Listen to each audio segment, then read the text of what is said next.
Peace, love, light, and Kingdom of Black Supremacy. First, wanted to say thank you for tuning into my content. I really appreciate the support and the love that I get. Um, you know, from you being subscribed and also tuning in. I appreciate the energy. So one of the things I've been doing recently, which I think I already touched base on, is I've been kind of doing more writing to better promote my message and what I'm trying to bring. So what I've been doing is what I'll do is I'll write, and all the information will be like full of questions. You know how Jeopardy does, how they'll turn everything into answers, and then you have to make it a question.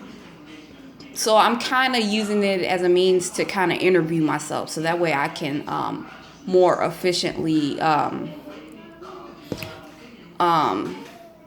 promote the message I need to promote and whatnot, because I am the type to kind of get easily distracted. Like, I'll have a really good message and then I'll lose it real fast, or I'll have one really good message and the video will be super short. So I feel like with the writing, it'll kind of keep me focused.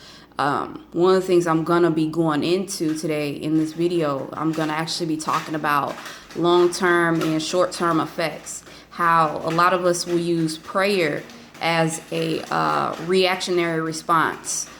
We aren't constant creators of what we're trying to build. We wait until the universe says, hey, you really got to build, you really got to build. But if we stay on top of it on an emotional level, on a spiritual level, we're already ready for those hiccups regardless. You know, we don't want to overstress ourselves, but it's important for it to manifest, you know, even if the universe isn't forcing us to manifest. So that's the difference between an actual boss and just somebody who works for a corporation. I should know, because I was a part of a corporation for 10 years, and I was a regular worker for 7 or 8 years.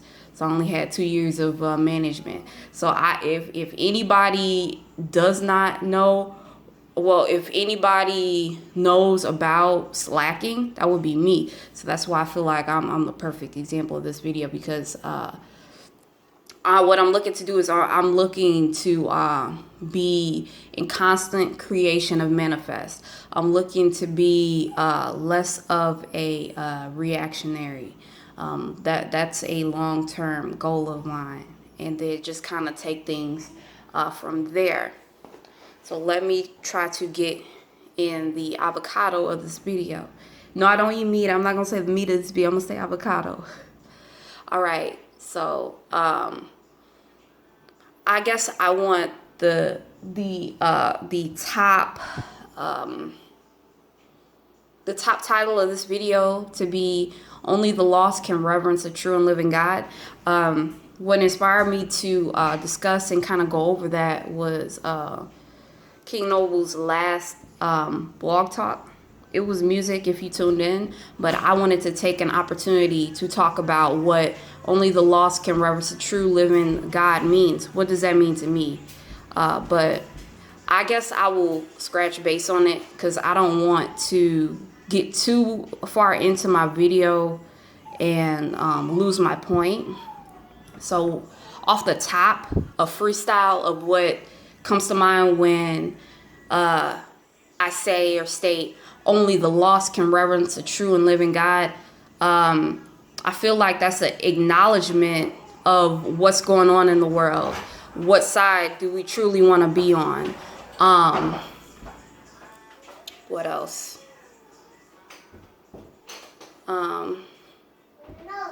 Choosing to manifest on purpose.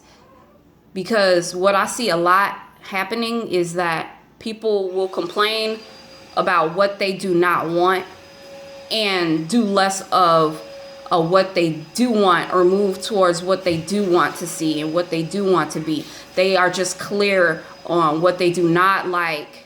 And I feel when you say and admit and be in acceptance in terms with being lost, you are then able to open up to divine manifestations, because you've already identified okay, this is what's missing. So that now I can start my process as far as getting into my own creations. I'm lost. I'm looking to, potentially find.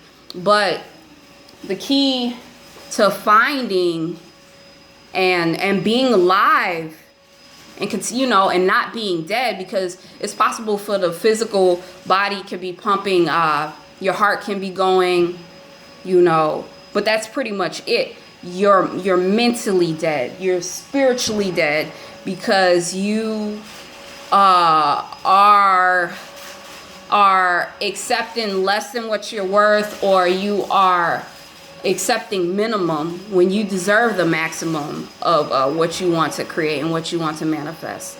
So only the loss is opening up the infinite realm of possibilities. You want to open that up. You want to let the ancestors talk to you and through you. You want to invoke and evoke the ancestors. You want to be able to hear the messages that they have to guide you. Because operating in the systems of the matrix and white supremacy, it is intentionally made to keep a blockage from you and your ancestors. So clearing up that space is important. So I wanted to touch on only the loss, because I feel like more people can be able to kind of hear my message if I specifically just kind of go into saying only the loss, because I know people feel maybe a little bit nervous about reverencing. They don't really know what that all entails.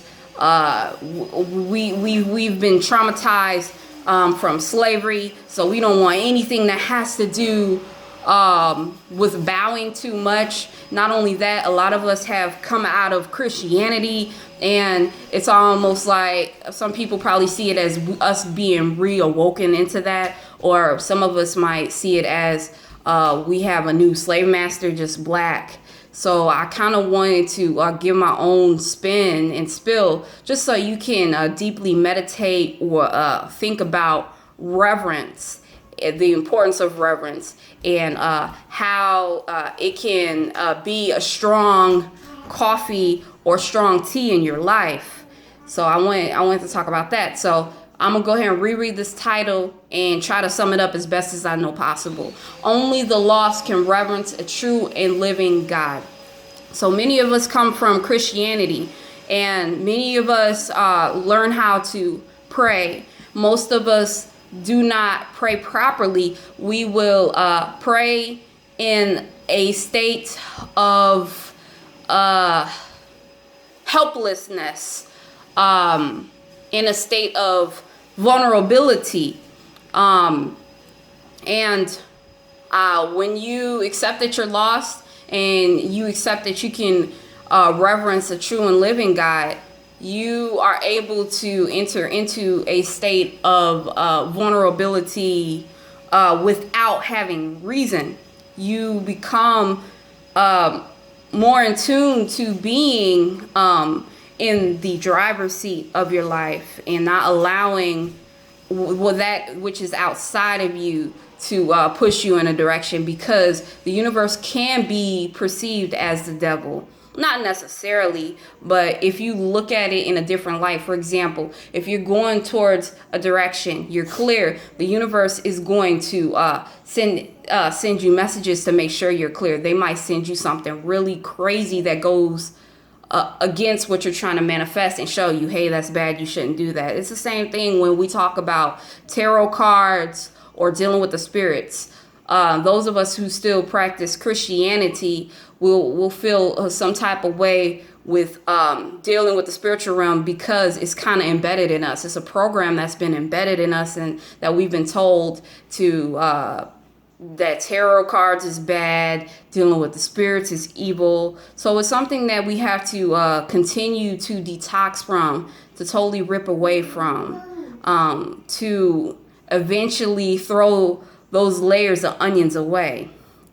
So I wanted to kind of go in about prayer. I want to be really clear on prayer and how it is improperly done before I get into the living God aspect. So a lot of us will wait till we are reactionary, and then we'll be like, okay, I'm going to pray or whatever. And then once you get comfortable again, you kick your feet up. But properly praying means to put yourself in the seat of manifesting nonstop, 24/7. You're always on your square. And when I say always on your square, you always want to be on your square on a mental and spiritual level. A lot of times we get so tied up into physical tasks. It's all about mental and allowing that to manifest in your environment. Because allowing yourself to be disfocused by your environment, that can cause another distraction. So your mind is what's most important. I can't tell you how many times that I allowed my environment to kind of control the narrative of what I should think or how I should be. For example,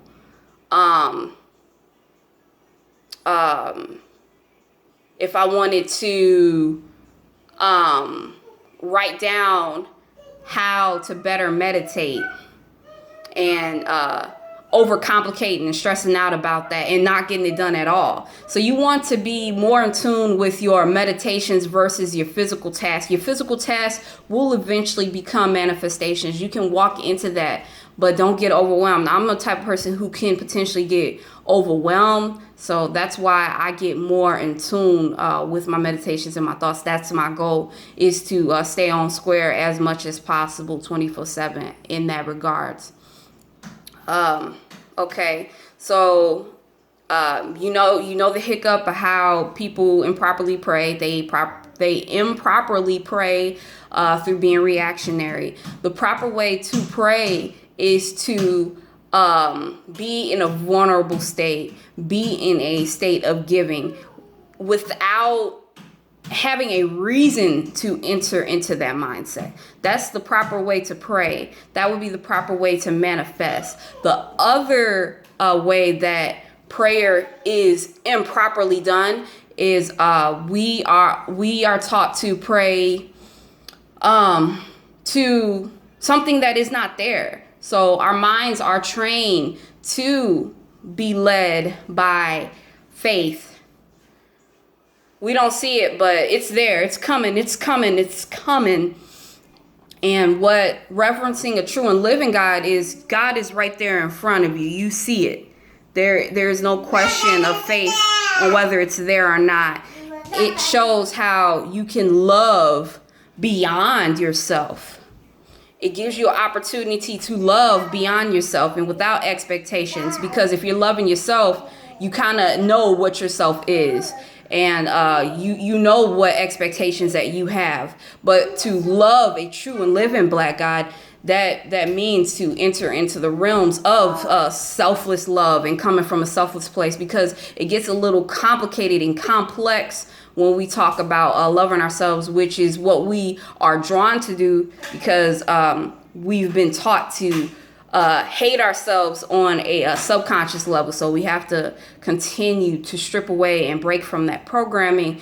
And I feel like reverencing a true and living black God gives us an opportunity to truly and sincerely do that, to sincerely love without attachments. Because like I say, we can easily get distracted from loving ourselves and getting into our ego. So one of the most effective ways to get completely out of your ego is to see God in front of you, to actually see, okay, there's God.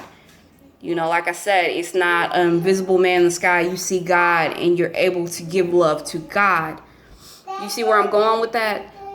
Yeah. So just wanted to touch on only the lost can reverence a true and living God. I hope I was able to break that down effectively.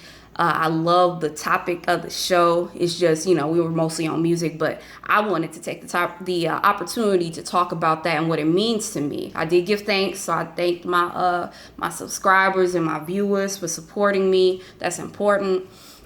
Okay, so who are the lost? Who are the lost? What I feel, my opinion of who are the lost are those who may subconsciously, not subconsciously, those who, I already talked about this, about the whole lost, how the lost can reverence a true and living God. The lost have accepted that they are lost, and they open themselves up to more of an infinite possibility. They're not set. It's almost like a movie. Say you're watching a movie and the movie ends. So when the movie ends, it's pretty much like, you're dead. You don't exist anymore. You're not consciously creating anymore. So being lost opens up an opportunity to become anew again. So when I say who are lost, I want to go above and beyond surface level, above and beyond what the Matrix and what white supremacy has taught us. Because the lost is like, it's supposed to be a bad thing, but being lost, like I said, opens up opportunities for it to come across manifestations on the way and constantly be in that state of creation. Because if you're found and you know everything, you may be causing blockages as far as allowing information to come through and rain through you. Okay, so what is the purpose of an awakening? The purpose of an awakening is to align with Black divinity consciousness. And a lot of us have taken steps to get to that point by changing our hair, changing our diets, changing our spiritual systems. But then what we don't realize is that we come across other energies and frequencies that may discredit us, may tell us that's not right. We get even more distractions along our way of our ascension path, and they're nothing but distractions. That's why it's important for it to be in a state of constant manifestation, because you do put yourself in a situation to be more targeted. The universe targets you more. So the more that you get in the state of manifestation, the more the universe like, oh, really? Okay, let's see how solid you are on this. Let's see. They're going to throw out outlandish stuff that's going to try to sway you into staying asleep. So that, to me, that is the purpose of an awakening. So you get into your awakening. You're like, okay, I'm not Christian anymore. But then you fall into you fall too much into the self rather than the selflessness. The selflessness, I feel, submits more into the all in all. When you're selfless, you don't have an identity. You don't have characteristics. You can strip away from that. Because then this is something I wanted to touch on. So I'm glad that I was able to get into this. But what I wanted to touch on is that when we are becoming anew, we're not properly becoming anew. A lot of the times we are just upgrading ourselves. So there's a difference between actually upgrading yourself and killing yourself. Upgrading yourself may look like, but not be limited to, I'll give you an example. You recognize you have a bad habit or something. Say, I'm going to give an extreme one. Say you were on meth and you want to upgrade your life. You want to take an opportunity to upgrade your life and bring in more divine manifestations in your life. And you decide, hey, I'm going to get off of meth, and you are off clean for 5 years. But then there are certain qualities you like about yourself. Like you might like, let me see, I'm going to give an example. You may like how straight you make your hair. So yeah, so when you get into a state of manifestation, but in a state of being more selfless as far as being a conscious creator, I feel that that's what I was talking about. I was talking about how, okay, so you were on meth or heroin, whatever drug, and you're clean for 5 years, but then you might like how you curl your hair. Like I said, I'm just trying to get you in the mindset of kind of what I'm talking about. I want to use kind of like wild example of what I'm talking about. You like that particular style, how you curl your hair. But truly killing yourself would mean getting rid of what you don't like and what you do like about yourself, because you can get entrapped on what you do like about yourself by being in your ego. So fully killing yourself and awakening into something anew, and awakening to yourself of being more selfless and being able to apply it properly, authentically, and without condition. I feel like that's a better approach. So don't only strip away from the things that you do not like about yourself, also strip away from things that you actually do like about yourself. And I feel like when we are taught how we need to not be anything, we need to be nothing, that also gets rid of validation and being too much in our ego. That's why that is also effective. So that is the purpose of an awakening. I talked about how you will want to get rid of characteristics that you both do and don't like about yourself, because also when you like something about yourself, it gives you a reason to feel like you're better than someone. I'm not saying everyone does that, but it may give you wiggle room to say, I like this about myself. I use this in order to accomplish certain things in my life, and that makes me better than another person, and us not knowing what that other person's life is. So I feel like that foolproofs that if you actually just kill what both you do like and don't like about yourself, just completely taking yourself out of being someone, get rid of being someone, because being someone, it means you have to validate that. So you are seeking validation outside of yourself. Like you are taking on the mindset of it's not enough that you are able to use that to get further in life. You want to continue to live through that, so that further distracts you from the present moment. That further distracts you from the present moment. So make sure, if you want to kill yourself, make sure you're not just killing the parts of you that you don't like. Make sure you are killing yourself in the completeness and giving opportunity to become more so anew. All right. So, yeah, I pretty much hit what is the purpose of awakening. What is a new life of giving up everything and knowing nothing? I pretty much touched on that. New life of giving up everything and knowing nothing. I pretty much touched on that when I said that it puts you more in the seat of creation. It puts a concentrated approach on allowing divine creation to come through. What invokes and evokes sincere reverence and selflessness? I covered that. What is the power of bowing? The power of bowing puts you in a place of being humble. It puts you in a place of being vulnerable. You're able to access sincere emotions through that, because being a reactionary isn't being a sincere manifestation, a person who is serious about their manifestations. So being God is being able to invoke or evoke certain emotions at will. You are not being vulnerable because your environment is telling you to be vulnerable. You are choosing to have a vulnerability by yourself by doing a particular action on your part. You are purposely doing this to cause a sensation within self.